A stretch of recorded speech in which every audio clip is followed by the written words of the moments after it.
కేంద్రం ఏమో చల్లగా కూర్చుంటుంది. ఇద్దరిలో ఎవరు కేంద్రాన్ని ఏమనరు. కేంద్రం సాయం చేయాలి గట్టిగా అని జగన్మోహన్ రెడ్డి కూడా అడగరు, చంద్రబాబు నాయుడు ఎలాగ అడగరు. ఎందుకంటే ఆయన ఎన్డీఏలో భాగస్వామి కాబట్టి. ఆయన సాయంత్రానికి ఆయన ఏరియల్ సర్వేకి బయలుదేరారు.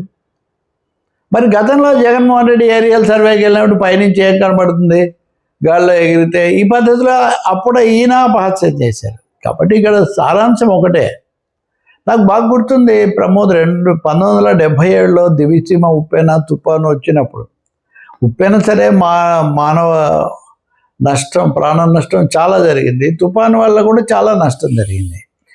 అప్పుడు విజయవాడ హనుమంతరాయ గ్రంథాలయంలో అఖిలపక్ష సమావేశం, సుందరయ్య గారు కూడా ఉన్నారు. ఇదంతా జరిపి ప్రభుత్వం చొరవ తీసుకోవాలి ఇవన్నీ చెప్తే, జలగం వెంగళరావు ముఖ్యమంత్రిగా ఉన్నారు. వెంటనే ఆయన రంగంలోకి దిగి వీళ్ళు సుందరయ్య గారు, గౌతు లచ్చన్న వీళ్ళతో మాట్లాడి ఒక అఖిలపక్ష కమిటీ వేశారు. ఈ నష్టం ఏంటి, దీన్ని ఎలా ఎదుర్కోవాలి అన్నట్టుగా.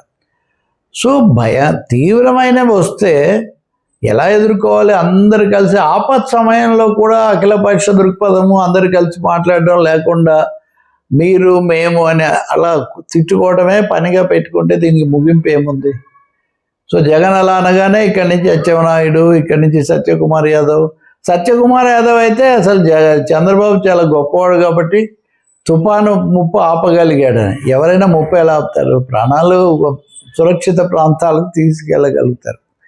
కాబట్టి ఈ మిస్ప్లేస్డ్ ప్రయారిటీస్తో అసలు సమస్యలు హైజాక్ అయిపోయినాయి. రైతులకు వెంటనే సహాయం చేయటం, అందించటం చాలా ముఖ్యం.